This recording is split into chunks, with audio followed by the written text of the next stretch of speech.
Anyway, sorry. No, that's fine. That's fine. I mean, helpful with the names. My dad used to say when I was younger, there's some old Hindu proverb about if somebody does not like art, they don't really understand life or something to do with that. And I looked into myself. I started introspecting. I was like, what kind of art do I even like? And the only thing that mystifies and seduces me in a different direction is music. Like that is weirdly, and it's been rather tragic since I started doing podcasts or even getting into that world. I had to forsake my music listening hours to more information. Podcast. Yeah, I mean it's been quite. Music can do stuff that no that information nothing can. I mean, it can. Everything could be shit, but it can uplift your mood. And it's weird because there isn't particularly, we have no idea why music works, why it works in the way it does, why it connects to emotions in the way it does. Whatever's happening with music in our brains is a massive mystery.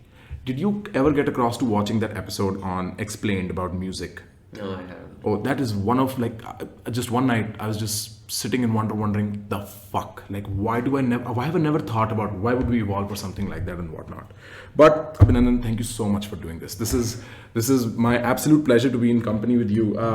And I want to start off with something far more relevant than any political garbage that we might come across in the course of our conversation, and that is, I've still been reeling from the fact that you were roughly twice my age. What is the skincare magic? What is your routine? How do you manage that? I guess it's just a combination of genetics and. Look at you get proud about genetics. It's a combination of. And doing everything in moderation, yeah. Right. I don't drink too much. I don't smoke too much. I don't eat too much, and I exercise. I mean, that's one thing. I think if you grew up in a small town, like a lot of people in my generation, I think it's also, I mean, I think obesity, you read articles, have gone up in urban India for your generation. I think also it's just, you can't help it. Life has become like that, the kind of, it's not safe to let your kids go. Like when I grew up in Dehradun, post lunch, you had to rest for an hour, and then you could go do whatever the hell. And my dad was a Fauji, so if you were in a cantonment, cantonments are completely safe. Right. You had to be home for dinner. So you'd be chasing butterflies, catching caterpillars, shooting, which is not a good thing to do. But when you're young, you do stupid stuff. Right. Chameleons and stuff with air guns. And you'd be running amok, flying kites. I mean, today I wouldn't send my niece and nephew out to the house unescorted. Right. No, I think the life has changed. It was just so physical when you were young. I mean, the vehicle only came out if it had to take you to the dentist or something. Otherwise, the vehicle never came out. You walked and cycled everywhere. Right. I mean, you know what? When I first came back from New York, and not first, I think a couple of times after, and I was just like this walking man. I walk in the city. I tried to walk down Faridabad. And I was like, I was like, what the fuck am I doing? Like, go back home, you stupid hell. Because one, there is no footpaths. Yeah. Two, there is no clean air. Exactly. There's no clean air. And, right. I get that. I mean, boredom died with the iPhone like nothing did. Yeah. Once the iPhone was around, you didn't have to chase butterflies. Like, what the hell are you even talking about? But I was interested in what you were talking about earlier. Just right before we started shooting, we were discussing the fact that you think this world's a post-ideological world, and there is no hiding from the fact that the media industry is a post-truth industry in some sense, where anything gets. My question's the same. What are we fixated on then, if not the truth or the narrative? If it's not the story or the fact, what are we fixated on then? I think it is the fact. We're still fixated on facts. We're still fixated on stories. It's just that it's not as black and white as it used to be, or there is not one truth. Like, I think this whole post-truth world is problematic, but it is not any more problematic than the world that we have left behind. You would not remember, but when I was young, in fact when I was your age also, there was just 5 channels. But till I was in college, there was just one channel, Doordarshan, and DD Metro is a new channel that had come up, which had some entertainment stuff. So that time, what the state said is what we had to believe. Today, there is, because of social media, and then there came the noisy phase of television before the internet completely took over everything, and convergence is inevitable. There were multiple voices, it was noisier, but there was more accountability. So we often, I think, we forget that it is a step forward. Just because there's so much noise doesn't mean that what we have gained is to be scoffed at or just to be taken lightly. So, I mean, the example I give to everybody is that when Indira Gandhi died in 1984, we had on television, and we were all watching. I think I must have been class 6 or 7, maybe 5, I don't remember. We were watching television, and she was lying in state, and there was, that Doordarshan music playing and lovely commentary. We did not know that just 1 kilometer from where that live telecast was happening, people were being dragged out and burned. Today we would know that.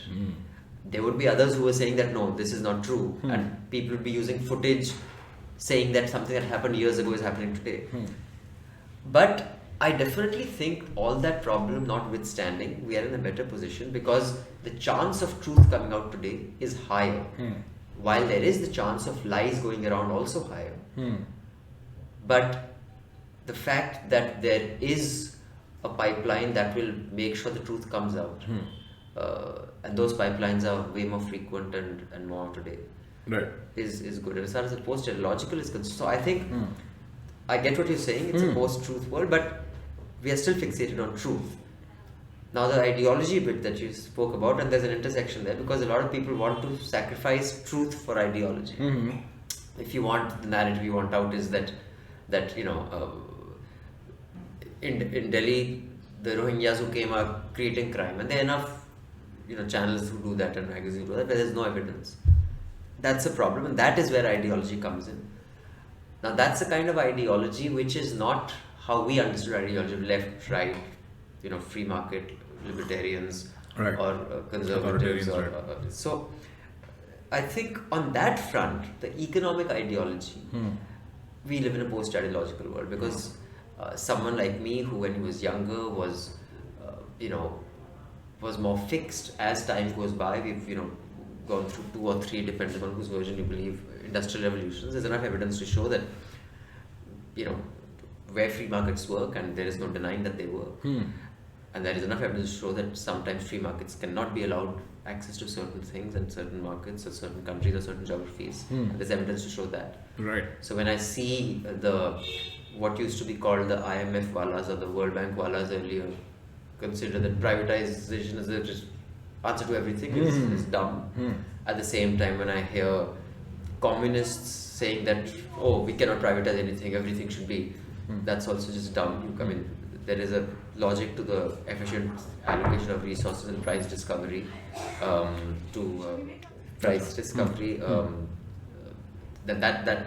that efficiency exists, that logic exists. So I guess one has to see it on case by case basis. If you asked me when I was a teenager or even in my early 20s in college like you are, what is my ideology? I'd say I have a socialist ideology. Today I would not describe myself as that at all. Right. Because I am a huge free market person. Free market person, but at the same time, if someone would ask me, should water be privatized, I would say no. Should World Bank make policy, I would say no. Their motivations are different, our motivations are different. Right. So that's what I mean. But the ideology today that we have come into, adopt, and that is I think what is the age of reality shows, is we like this person, and no matter what this person says, that is our ideology. Right. So I was just seeing an interview yesterday, I think it was on CNN. He's a conservative who says, I'm a conservative and I was a Republican, but I'm not a Republican anymore because Trump is like a parasite who has eaten up its host inside out. There is nothing conservative about the Republican Party. If Trump says free markets are bad, they are bad. So that was never our position. So ideology, like we know it is gone. The ideology of gods or reality show stars, whether it is a Modi, whether it is a Trump, these reality show stars now are the ideology. No matter what they say, good, bad, ugly, I believe that. Right. It doesn't matter where I am on the economic or social spectrum. Right. We live in sort of like the personal branding era when it comes to stuff like this. From an entrepreneurial lens, I think that's how infinite leverage is now in the hands of a single producer itself, and that sort of, Absolutely. But there was one of the finest responses to the fake news phenomena, or at least the understanding of it in its natural progression, is what you just said about that this is a step forward, that there was all this latent energy that was trapped within infrastructure that did not exist, that is now allowed to let free, and therefore there is cluttering involved, and our job is to sort through that cluttering. And that's my question to you: how do you think do we sort through this extremely noisy system that we've created. That's the precise reason why I exist, is because I was sick of these of news channels and mainstream media. How do we begin? How does somebody like me begin to declutter what to hear and what not to hear, and what to pay heed and what not to pay heed? I think that's a challenge that many people are still grappling to find answers with. I have attended many roundtables. I have attended many think tank sessions, trying to figure out What to do? what are the and very bright minds come and participate, and I learn so much when I hear them talk. But no one has an answer yet. I think a good book was The Digital Age by the founders of Google. I forget. I'm forgetting the name too. Eric something. Right. I think it was written about 8-10 years ago, maybe not 10 years ago, maybe 6-8 years ago. Some of their predictions have come true, and these are really bright minds who've thought it through, who have created. Who are at the forefront of this shit. Yeah. Right. But some of the predictions have fallen flat on their face. What they predicted, that the anonymity of journalists would lead to better journalism, that has not happened. The anonymity of peace has led to complete proliferation of fake news. So but on other things that they were right. So I think we're still figuring out what the solution is. Personally, for me, it's easier for someone who is a news professional, has been for over 2 decades, because one has seen who are the credible names, right, and one has seen who one can follow for what. Like there is a certain journalist whose views I would hold valuable on, let's say, foreign policy, right. But if he is talking about something to do with a policy where I know there's a conflict of interest, where he is either very close or funded by the person who framed that policy, then I know on that issue I will not take that person's word for it. So personally, for me, I use that filter. Right. And then there are certain platforms, like there are various versions of Breitbart in India, who I would not even bother. Anything from them is nonsense, and I make it a point, because some people on groups, because news professionals assume, and that's a big problem, that everybody's as hooked into the news system as we are. They're not. They're just casual readers. So they start making fun. Oh, you shared a piece from, let's say, a Postcard News or an Open India or something. I'm like, sure, you can laugh at them, because we know how silly these people are, platforms are. Right. But a regular person doesn't. For them, it's a website. It just has a name, and it is. So I think how one is going to figure that out as time goes by will depend hugely on the leaders we produce. And Right. why I say that is that right now, in too many countries in the world, including our own, the political leadership has an ally in fake news. A lot of their information is fake news. The pipelines they use are these pipelines of of spreading information that is inaccurate or false or compromised. So I don't see them making any effort Right. to stem this tide, including Trump. Of course. So I think, and the example I always give is that if you go to a country like Singapore, where I don't think it is on the crosshairs of any ISIS or Al Qaeda or anyone, they, before a cinema, where the film starts, they have a compulsory video that plays what to do in case of a terrorist strike. I'm not sure if terrorists have struck in Singapore or has any plans to, but they play that. You have a captive audience. So if it happens, the whole population of Singapore has seen that so often, they know what to do. In India, rather than play the national anthem and all of us stand, and I mean, if you really think about it, we've come to, let's say, see the Bang or some other film that Right. and everyone's standing, and I mean, it is such a dumb concept. If they were just to use that time Right. to run a little film on don't believe fake news, don't do WhatsApp forward, so much, but that is not going to be part of policy, Right. because that doesn't benefit the people who today use fake news to further their agenda. So I think how we're going to sift through this, we'll have to just wait for a leader for whom this is a priority. Until then, That's a dark proposition. it is, but until then, everyone's looking and floundering. I know people have come up with solutions to social media, because Facebook, Twitter is where all this spreads. So they say, like, in stock markets, when suddenly a stock starts trading, like in volume, huge, if there's 10% spike within a Right, we certain stop. duration, Yeah. there's a cutoff. Right. Because there's something wrong. Happening, You know, yeah. So, but there's a suggestion that social media platforms should do that. If suddenly one, news is being shared at a rate of, let's say, 1 million times in like 5 minutes, cutoff, that needs to be pulled off, verification done, then reactivated. Right. I mean, there are various, kind of Ways, ideas coming right. up. Yeah, But I mean, and we got around to you telling me almost similarly the last time we hung out as well. But then I thought about it. And what happens is exactly what you point out. It's that you were as much a consumer, but also a producer, right? And so as a consumer, you can have faith in yourself because you've been entrenched in the scene long enough to know who to trust and who not to trust. A sheer, mere, absolute, just a single piece of consumer, will have a hard time attaching my faith to even you, or for that matter anybody, because your faith's personal, my faith has to be interpersonal. In the case of a producer, and this was my question to somebody else I was speaking to the other day as well, and he works on political narratives and interpretation of political facts as well, and I was like, how do I come to the place where I can be like, okay, Abhinandan, or for that matter Ashish, or for that matter whoever I can trust, how do I navigate with, because I don't want to spend too much time looking into politics and then dissecting what could or could not be. And there is no fighting the fact that people are fried in their heads because of the political information that's thrown at them. Twitter's a shit show, a very addictive shit show, but a shit show regardless. And I want to be spending time hanging out with my family. I don't want to be thinking about all this. How can I peg my belief to what is one system I can peg my belief to, so that at least I have the minimum viable truth to move forward in life? How do I ensure I'm not on the wrong side of history when decisions are to be made on the fascist trend of things and the communist trend of things? What do you think about that? I think brands will play a huge part, but the problem with brands is they get diluted as much as they get, strengthened. And because news is going through crisis the world over, brands don't have the kind of budgets to build that brand. For example, let's say Apple.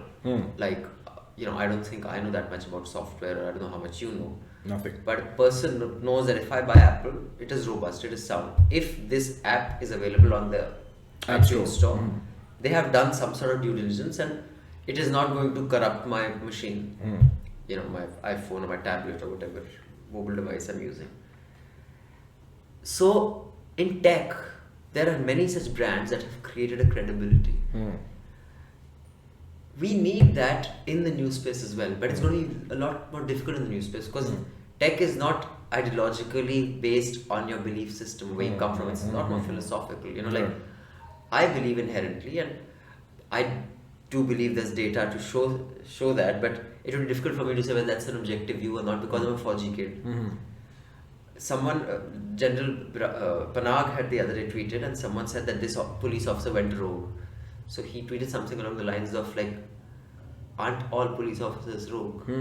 And people started criticizing, how can you say that about cops? But now I believe that there is the integrity and the honesty and systems in the army. While I know there are enough people out in the army who are also compromised and corrupt, by and large it is an institution that has discipline and I will trust.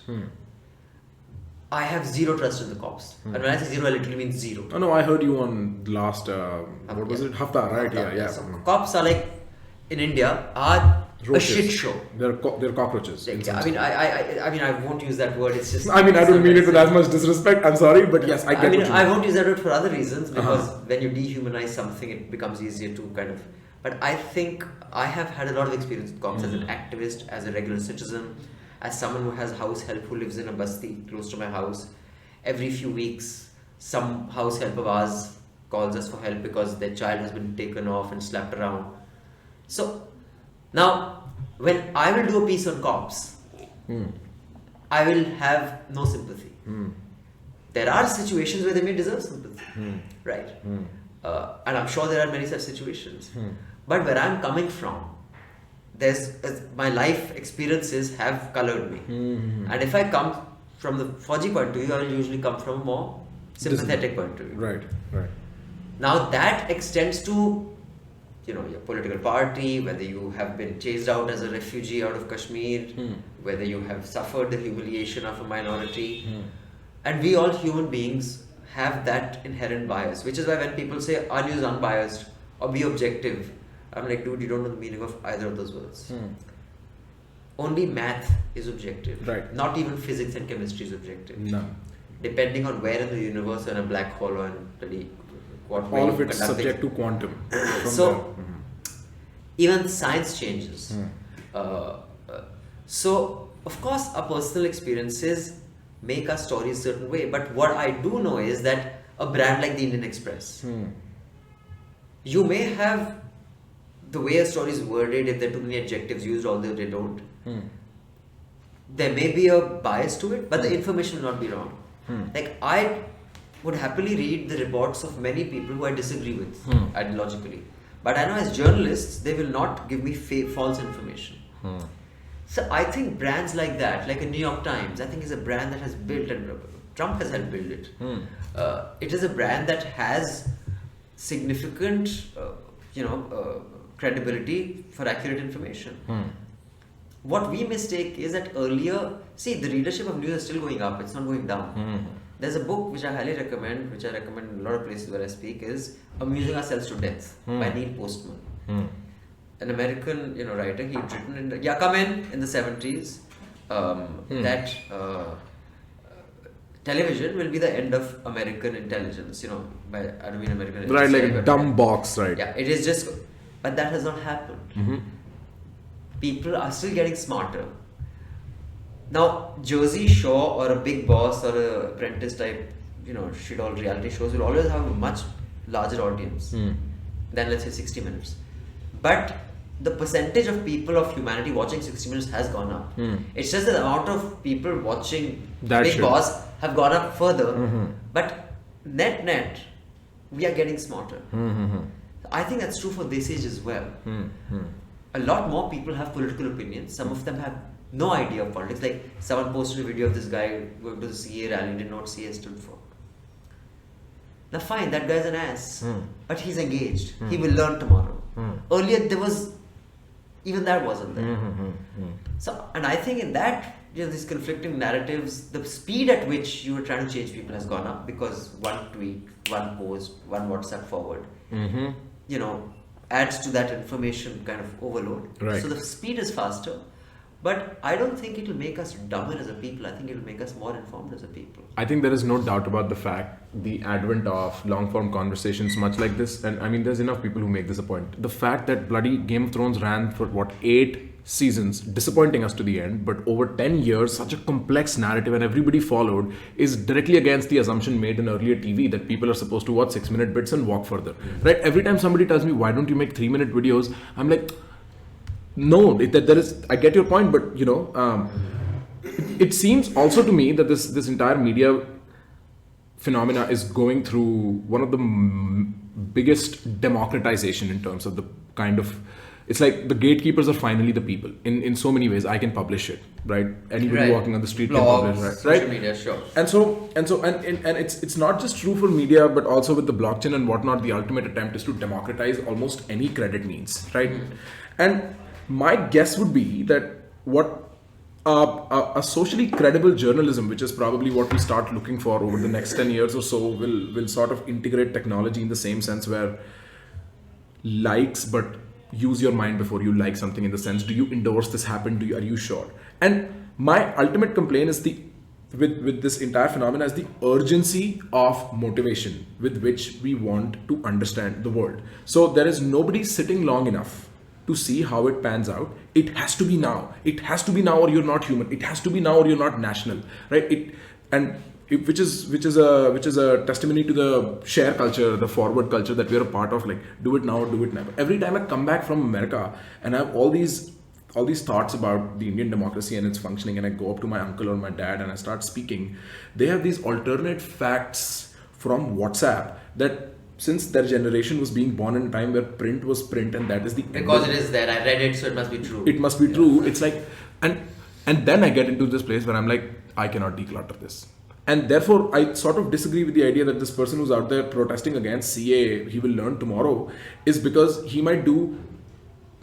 I had a friend go to that protest and I started questioning him, and beyond a certain point, he hit a wall. He did not have an answer. And I was like, why didn't you do your homework before you go? What if for whatever bloody reason you got lathi charged, killed, whatever? You don't want that.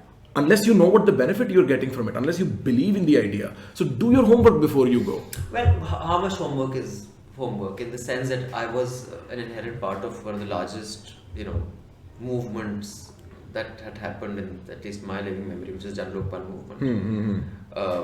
Even though I was among the, core group that was a part of, rolling it out there.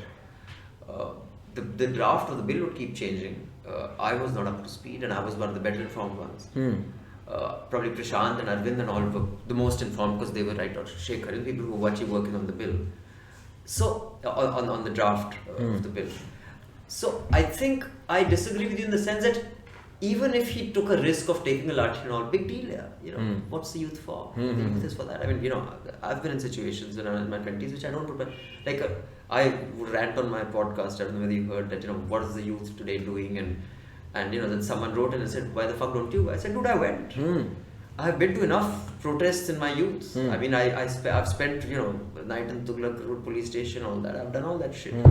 I don't do that at 46. Maybe I will, but there is an age for that. There is an age to get, whacked around by cops. It's not my age anymore. That's what I believe. I have other responsibilities. I have to make sure that fucking I run this place fine. Right. Still hard to believe you're 46. Really? but these are the things. So I would not try to insulate the youth from risk because they're not informed. Right. I think risk is inherent to life. If you want to grow, you got to take risks. I just think that what you said about, your uncle and your father, very similar experience I have. But what I found amazing is that in a family where my dadi used to say, "Hum to Congress hai." I could never understand. What the fuck do you mean, hum Congress hai? Ki Congress kuch bhi gand karegi, hum Congress ko vote denge. And God bless her soul, she died when she was 95, 96, about 7-8 years ago. Until the end, she was in a census. She was a strong lady. She says, "Hum to Congress hai." And of course, by then I was completely anti-Congress. I was an activist. I believe you shouldn't have to vote. I still don't like this thing that if you don't vote, you don't have the right to criticize the government. That's a shit all argument. Right. Then I would turn around and say, because I was an RTI activist, I said, have you ever lodged an RTI? I have. So what if I were to say, unless you file an RTI, you're not allowed to ask questions. Ask a question like, what do you mean? Right. So, but my father moved from being a Congress supporter to being a Modi supporter to being an Aam Aadmi Party supporter within 6 years. The pace at which people change because the information is out there and someone is there to tell you. And I don't think he's atypical. I think that's true for a lot of people. The way that, look at this, how the vote swung, the seats that BJP got. Right. In spite of what I believe is highly bigoted, really vile commentary that many of the leaders give. Now all the people who are voting for them aren't bigots. But they're willing to say, okay, let's give this thing a shot. And I don't think anyone should be surprised if in a few elections from now, suddenly, like America, people who voted Obama suddenly become racist. I mean, there were a lot of overlap of Obama voters who are Trump voters. Right. So I think this information overload allows us to convince people quicker than the earlier modes of communication did. How good or bad that is, I believe, because I'm an optimist generally, that it will eventually net be good. But it'll go through a lot of ugliness before we get Right. It seems, and because I was thinking about it and I'm glad we got across to this idea. It seems like our times are an exploration of the human potential in time, right? Like in the sense that cognition into time is what is being explored in the sense of information being passed on and so on. And there is a lot of latent tendencies, a latent sentiment that is being brought to life, brought to fire. And that might come around when we start discussing the CA right after. But here is my tip to people who I propose do their homework. And the homework must be this. When you can ask yourself a question better than you can answer. If you ask yourself and you have no answer, go. Absolutely go. Your conviction is not based on the last answer you gave, but the last question you asked. And that I mean the internal monologue. So, for instance, if my last question along the lines of CAA is that if we're really being minority friendly in the foreign nations, why not include the Ahmadis, for instance? Now, I don't have a better answer to that. Therefore, I am against the CAA. Makes a lot more sense that because so much of it is just psychological priming. I try as hard to not comment on politics for the most part, but the more time I spend on Instagram, Twitter or Facebook, the more politicized I get in my head. So it is in my humble understanding that part of my political idea comes from just not caring about what I'm seeing, but still seeing it. It's right. Does that make sense to you? Yeah, but I think the example you took is an easier way to demonstrate your point, but there will be many examples where that logic is going to be very hard to apply. CAA, I think, the evidence to show that it is discriminatory is overwhelming. I believe that people don't want to see it, just don't want to see it. Or they have accepted bigotry because they like Modi, or are bigots themselves. I don't think anybody else can not see the overwhelm.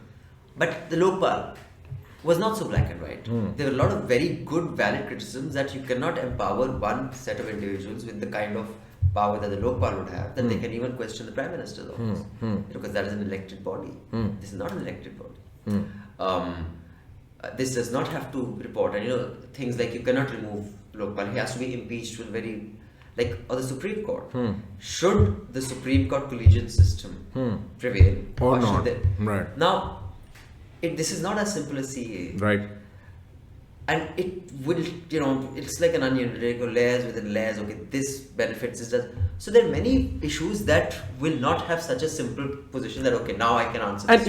Even then, you do like a value assessment in terms of complete values. Which value do you stand for more? Exactly. And it's going to be complicated. It's not easy. It's not like CA. In which case, and I think that's where we have to be realistic. You're a student at Columbia University, you're doing a postgrad or an undergrad. What you're doing, but you are one of the highly privileged, highly educated, top 1%. The overwhelming majority of people do not take decisions like that.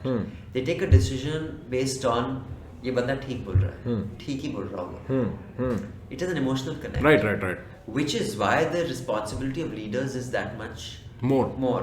Which is why this entire discrediting of the elite is, I think, counterproductive to the people who are discrediting elite. Because elitism by itself, the word elite by itself, and I've gone over this in another conversation.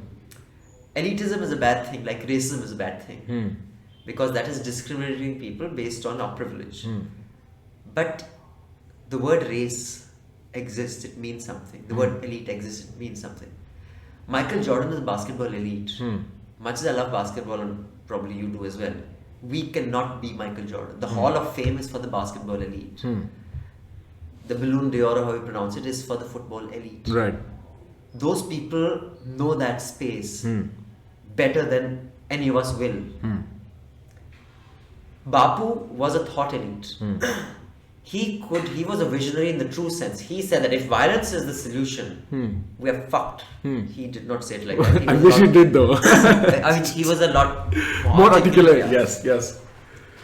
So he was a thought elite. So if you have a bunch of Bapus as a filter to tell the leaders that this is why you're wrong, and Janta believes these elite, this thought elite who have a heightened sense of responsibility, a heightened sense of justice, a heightened understanding of history, justice and responsibility, a heightened sense of ethics, and they have demonstrated that in their public life. Like even government, many bodies say that it should have some member of civil society. What's the word that they use? The word is like Lutyens, you mean? No, that's a slang.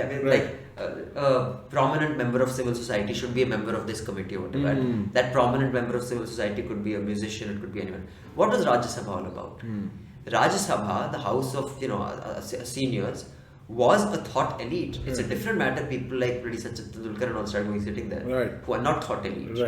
Who just put the face and the name, the person. Yeah, or people like Lata Mangeshkar who did jack. But the idea was that these thought elite would be a check on populism. What is Rajya Sabha? Rajya Sabha is thought elite. You're just picking out people and giving them this power. Why are you giving them that power? Because they excelled in something, and you're assuming because they excelled in this, they must be having some heightened sense of responsibility or civic duty. Right. So the check to the kind of leadership that you're talking about, that that can just run away with a narrative, which is the concept of a thought elite.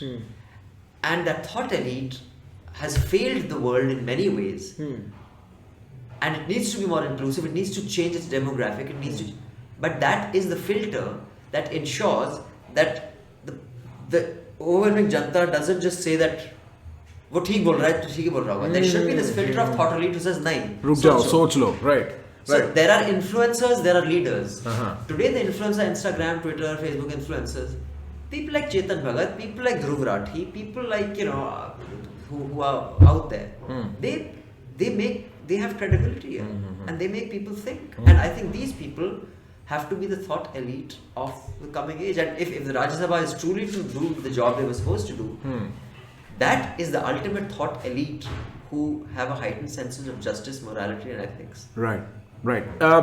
This entire phenomena, this rejection of the intellectual, my dad's been telling me since I was a kid. He'd be like, बुद्धिजीवी ना ज़्यादा काम नहीं करते हैं. And later I found out that is in sync with his political ideas as well. And I don't blame him. When he had no money and whatnot, when he was a child, he grew up in a school that was funded by the Shakha. So, you know, his first interaction with education is that. In fact, I love him for his endearment, regardless of his political beliefs. But it sort of is like this anti-elitism idea that's been pushed down is inherently symptomatic of a war of narratives, which is what I think the current Indian democracy is going through, is that a rejection of a previous narrative of India that we'd been holding and this acceptance of a newer narrative of India.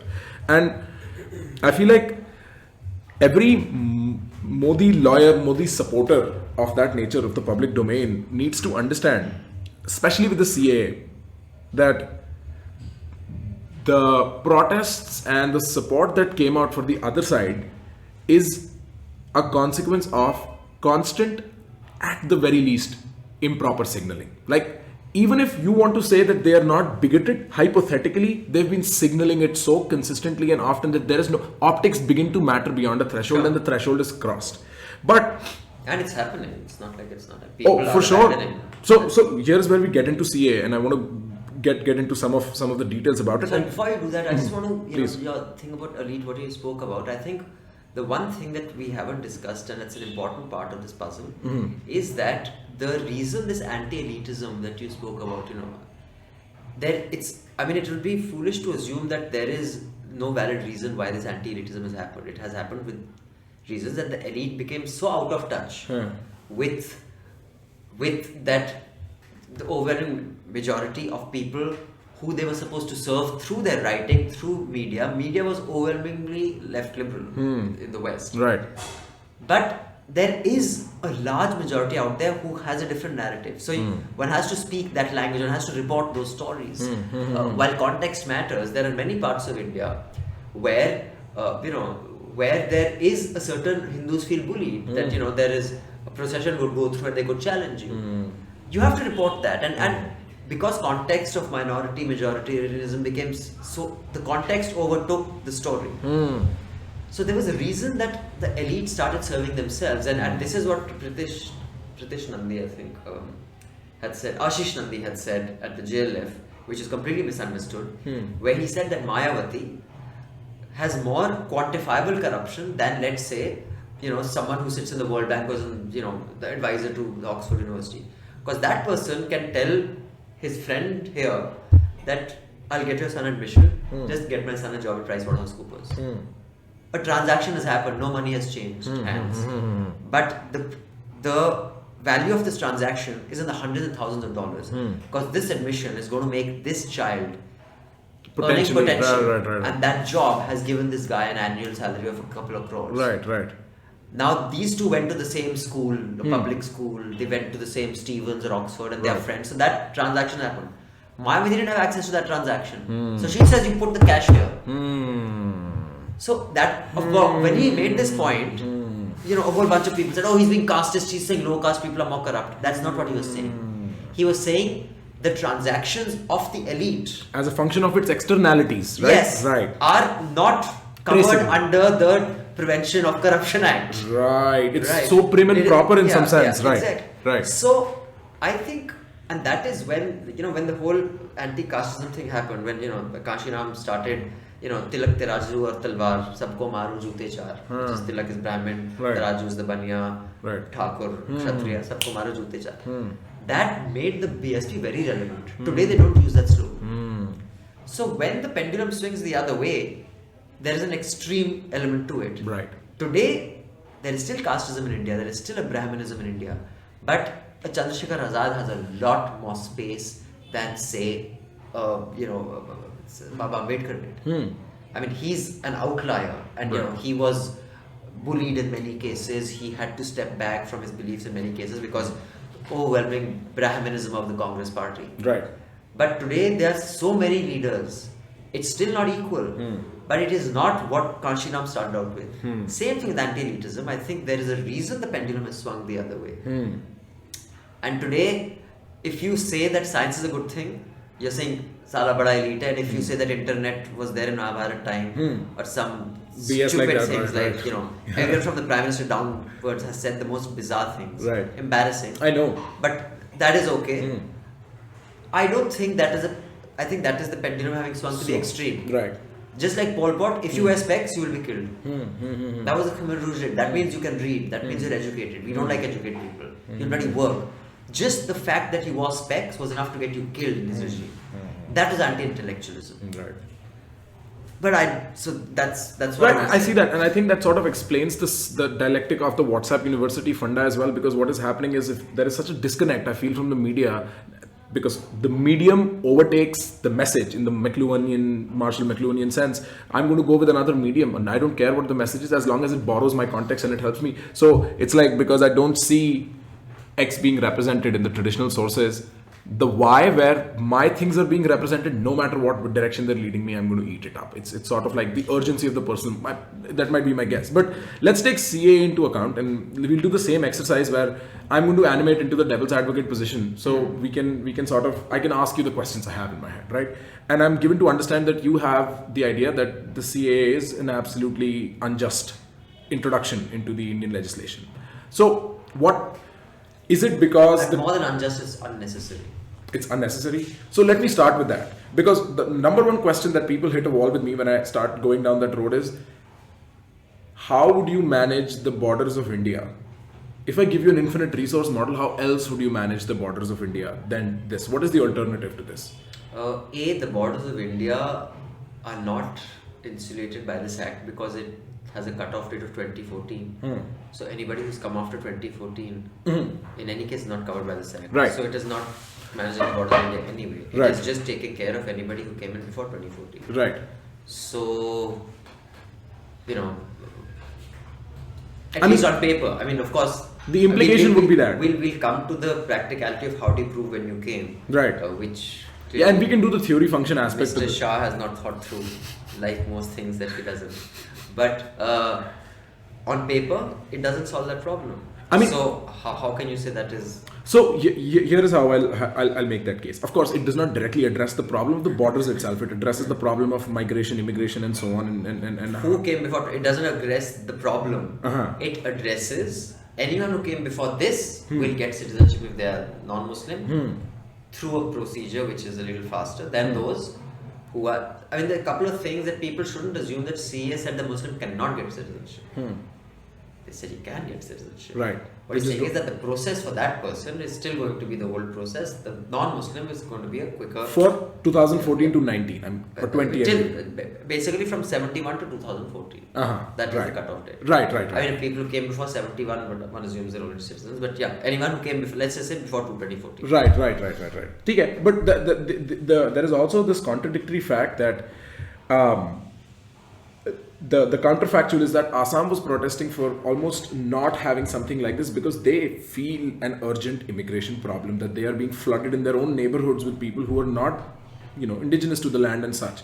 And so there is, even if it is not directly addressing the problem, there is a problem of this nature as to who do we sort through the borders when they come around, because a lot of infiltration does happen in Assam's protest. And Assam is one of the most vocal anti-CAA protests. Because they're allow nobody. They're more restrictions. They don't want anyone. They don't want Hindus either. Right. Because for them the change is from Assamese to Bengali, and that Right. Bengali could be Muslim or it could be Hindu. Right. So they are opposed to it for ethnic reasons. A secular xenophobic reason. Right. As opposed to many other places that is not a secular xenophobic reason, but it is a reason that they say that it is communal. So But, there are you know, different reasons that different people are. I think the xenophobic's a little quick because you can be xenophilic and closed borders as well, right? You can Sure. like your neighbor, but you don't want him Yes, around, yes. right? And so my point is that Assam is urgently facing some sort of an immigration issue where they do not want to be flooded by people who don't belong there, right? Because there has been a demographic change there. Right, of course there has been, and it's almost urgent. But then there is also the fact that, and this was something somebody posited to me yesterday in a conversation, and they said, listen, India is the only place which we could consider the natural homeland of Hindus, Sikhs, Jains, Buddhists. This is the only place that sort of preserves these identities, and therefore they must have an option to return to these places, much like the Jews have in Israel, or for that matter, so and so have. The Islamic world's huge and the Christian world's huge. And the general idea being, and this was a personal anecdote that somebody told me. They came to visit me because they like my stuff. I was surprised. I was like, why do you like my stuff? But this guy tells me he's a Hindu from Sindh. And he tells me of all these 12-year-old women getting abducted. So the fact being, on the external, beyond our borders too, there's pressures on people of these particular communities. And let me depersonalize, let me say I'm not a Hindu, but I would subjectively, these people need a home to be. They have to have a place where they can exist without being second-tier citizens. And so why not open the borders only selectively? Why not come to a grey conclusion between the black and the white of absolute closed borders or absolute open borders, and let at least those people who won't survive anywhere else inside? This seems like a very inclusive... That exists. So, I mean... You don't need the CA for that already. So what does the CA begin to signal then? Like, what is it for? So, already, I mean, I personally, I play football with some of these guys. They are Afghan refugees. They've been around for over 2 decades. Some of them have got citizenship, some don't. Some have refugee status, some don't have refugee status. India has been doing that forever. So we didn't need the CA. The CAA is a very obvious dog whistle to the base of this party to say, साले हम इसको हिंदू राष्ट्र बनाएंगे और मुसलमानों को उनकी जगह दिखाएंगे. So you said it's a signal. It is how many? It is going to benefit 30,000. The official data has some 30,000 some people who are registered who came before 2014. So you're telling me that they had this bloody whole parliamentary tamasha for 30,000 people? You think they give a rat's ass for 30,000 people? I mean, 30,000 people, they are willing to, is a collateral damage in bloody building a dam, and building a pond, forget a dam.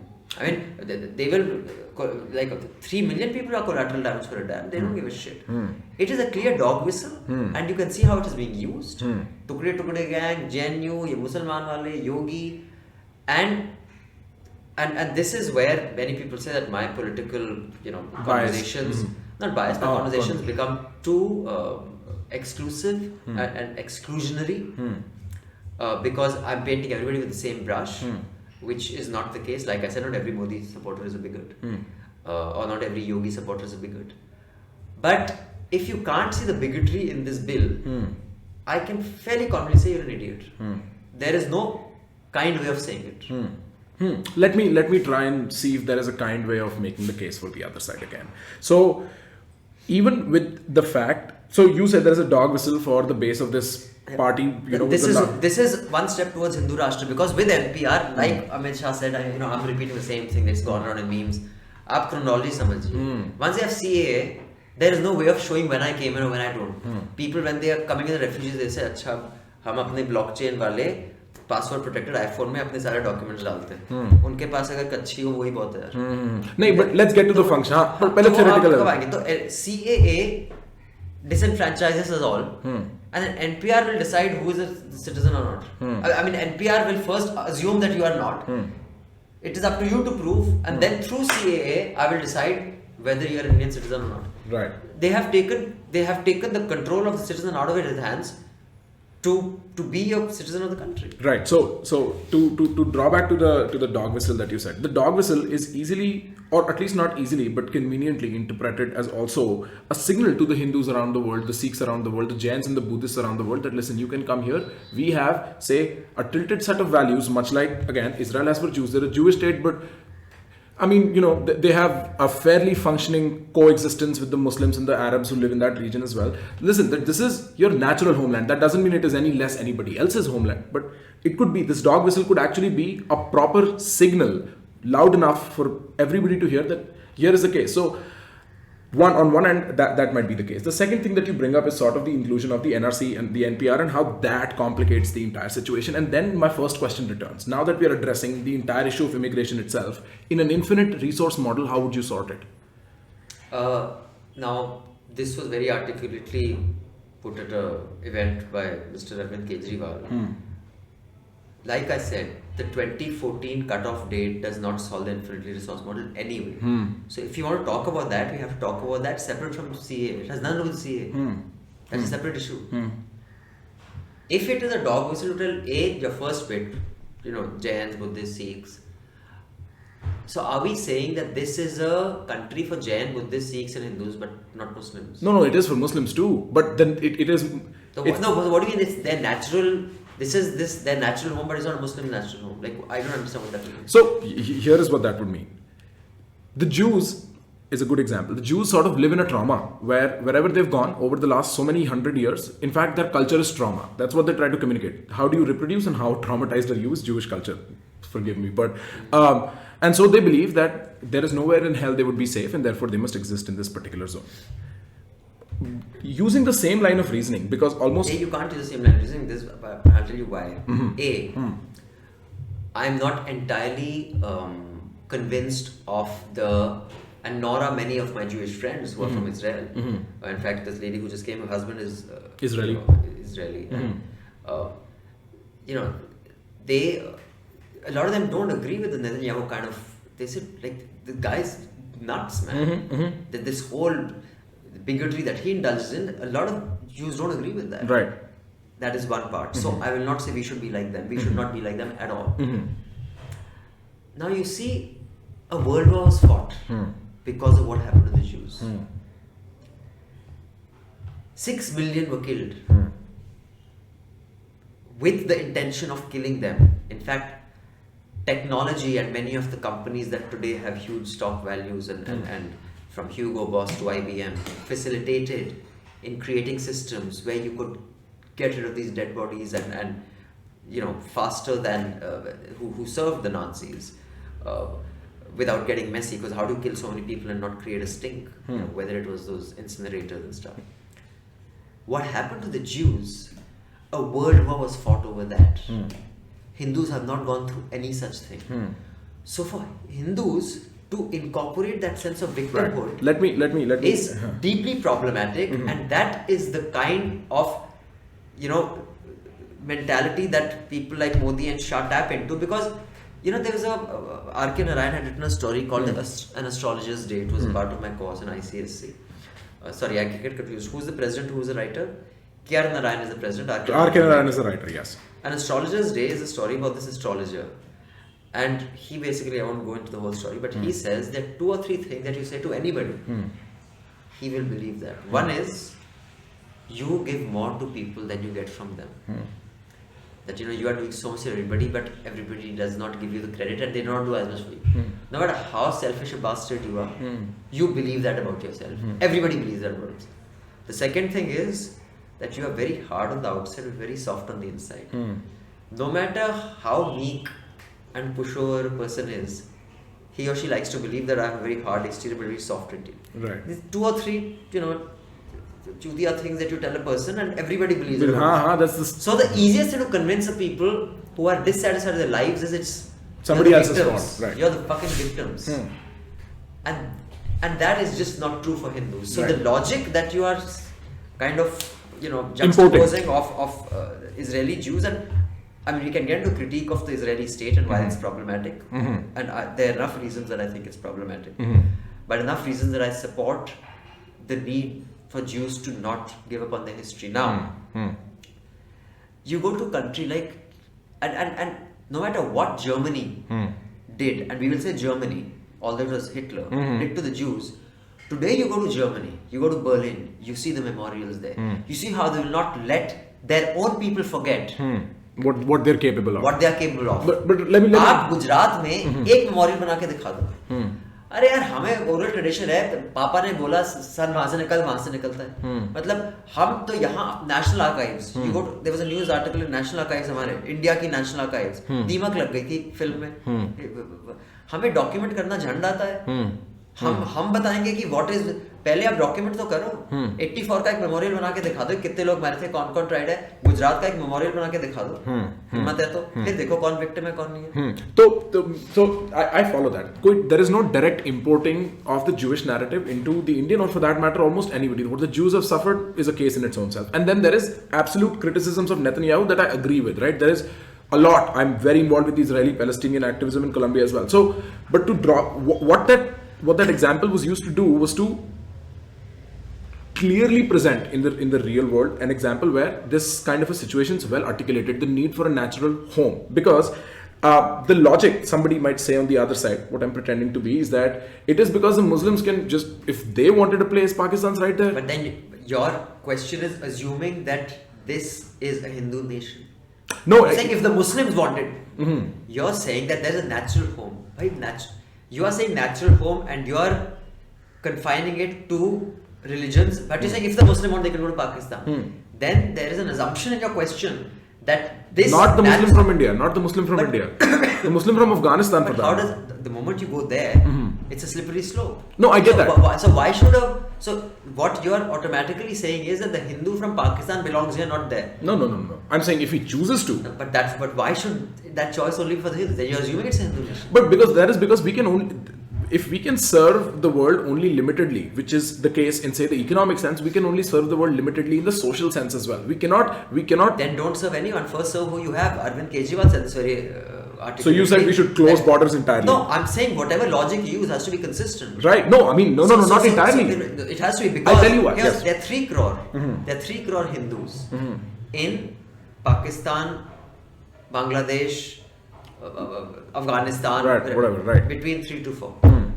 You cannot take off already 300,000 homeless in India. If these 3 crore, are we saying that we'll take you here? Is that what we're saying? What we are saying is, listen, if you want to come back, so we can take care of you. Right. But the limited resources logic goes out of the way. I mean, even then, so the consistency of logic that you spoke about is sort of, you would agree, in contradiction to the case by case thing that we discussed in the very beginning of the conversation. The fact that we cannot live in a consistently logical era, that we have to sort of evaluate things case by case. This can be privatized and this cannot be.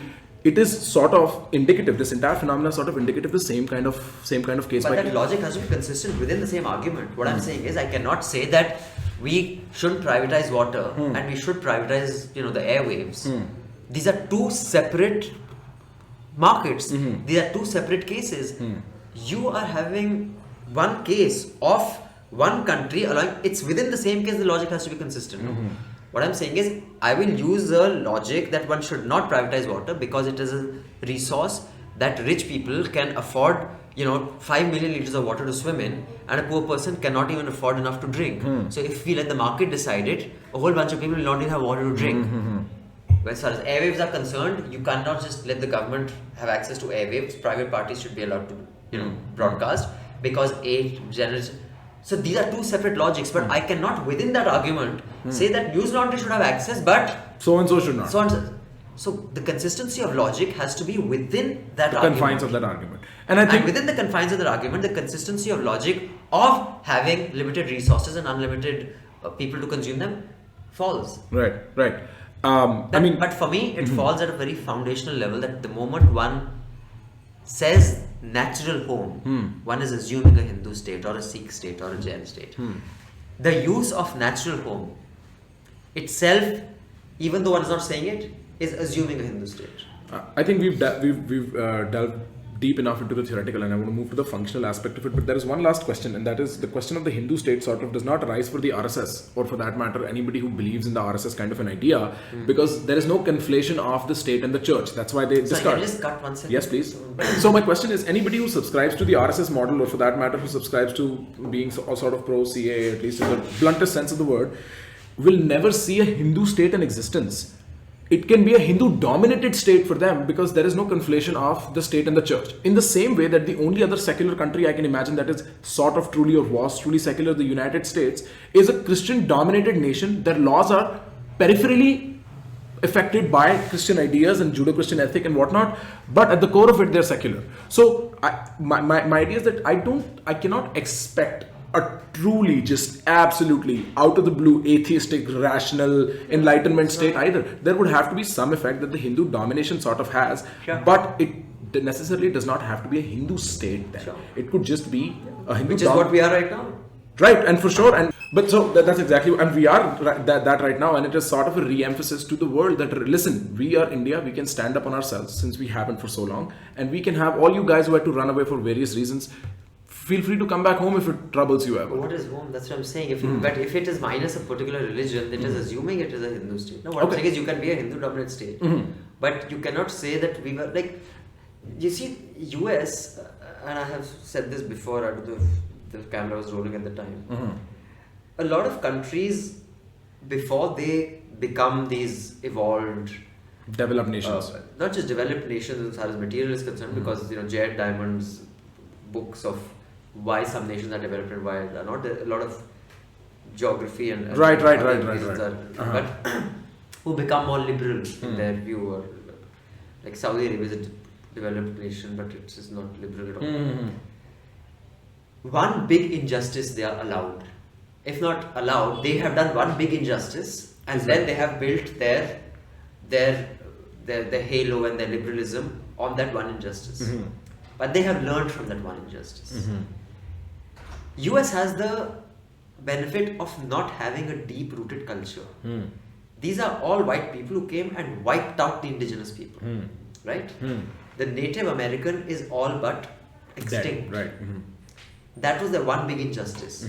On that, they made these grid-like cities that are super efficient. They made a system which did not have to grapple with existing tradition and deep existing tradition. They could just say, okay, this is what we're going to do. Right. And they say, okay, fine. We all in the Sandbox pursuit of mode. money. Right. Yeah, exactly. Germany did what they did. And once they did that, they said, okay, this injustice is a fucking wake-up call. We will build our ethos. This is one big injustice. Now, when you say that they are like, America's like this, or they have this, Judo-Christian kind of ethos, yes, they do. We have a Hindu ethos when it comes to our basic day-to-day conventions, rules, laws. I understand that, like when they say uniform civil code, I'm not opposed to, not allowing triple talaq or not allowing, although Islam allows it, but that is not how the law will work here. While there is the provision that it does be wrong because there is family law, it allows. But there are many laws that don't care what your Sharia or whatever say. This is how it's going to be, whether it is interest, the logic of interest or the logic of loans and Right. Now, that exists. To what extent it should exist? Liberal values proliferate. Many of the liberal values we've inherited or absorbed are not Hindu values. Democracy is not a Hindu value. The concept of democracy is not in our tradition. We believe in kings and Mai Baap and Raja Saab. Even today, bloody someone like Scindia goes into Gwalior, people dive at his feet. It's a disgrace. Right. Is that what we're saying we want? No, we don't. We reject that because it's shit. That's what we moved forward from. Exactly, and that will happen irrespective of what you dominate. Now, my only fear is that the people who lived through the Jew Holocaust, right. or people who were part of wiping out the indigenous American and then getting slavery there, two big injustices in America. Historical injustices that the world will never forget. They did that, they learned from that, and they built on that. If we are a smart nation, those injustices are enough for us to say we should build our values. My fear is I should not live through an era where we as a people run our own say experiment. this is our injustice.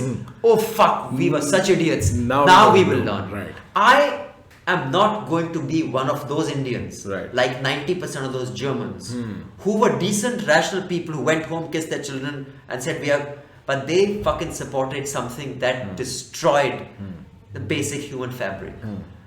I cannot say whether we are going down that way or not. But every civilization, large civilization like the Indian civilization or the Hindu civilization, teeters towards that one big injustice. In my living memory, this is the closest we've come to teetering towards that one big injustice. And I am not going to be one of those who will stand on the side of saying, let's try this experiment. No. Okay. I mean, I think this is good enough for us to also sort of touch upon a few questions I have on the functioning end of it, right? So, like, this was just theoretical, philosophical mumbo jumbo. We go over it, we understand stuff. On the functioning end of it, there is probably the biggest concern is the fact that when it gets attached to the NRC NPR, it sort of becomes this exclusionary combination of law that will exclude everybody else, but so and so and whatnot. I could work with that. I haven't read the law. My concern is, and tell me what you think about it, and it's not callous, it's careless, because I'm assuming the average individual out there. My careless concern is 70 years down the line, this might be a small tinge that sort of helped us forever solve our migration problem. Like I think most political decisions need to be judged in retrospect more than in prospect. I mean, we can only be cautionary in prospect. We can be judgmental only in retrospect. And I feel like there is enough possibilities that if one sat down to imagine where this might work retrospectively for the better. To what? To what end? The economic, socio-economic ends. Just let's think about the economy. But it is not designed for that. So this is a bit like saying that demonetization will kill black money. It didn't. That is not what it was designed for. Only a completely illiterate person would believe that shit that came, that demonetization, kala dhan khatam ho jayega. Do you know how black money is created? Do you know how black money is generated? Do you know how black money is... Some political parties को जो funds जाते हैं उसके इसके लिए, right? And then, I mean, whether it is lawyers or doctors, teachers, I have friends in Punjab who got calls saying that, from religious institutions that saying that tomorrow we can earn this much of a commission. Hospitals are doing it, dude. I mean, so what you're saying is a bit like saying that demonetization will solve black money. No, they're not connected. This will not solve the problem you're saying. And that is the biggest fallacy that is often used. A problem, a genuine problem. You say, okay, that's a problem. And something a brain that fart looks of an idea like CAA. And say, oh, see, there's a problem. Yeah, there's a problem. You see this brain fart of an idea, it'll solve this problem. No, it won't. The two are not connected.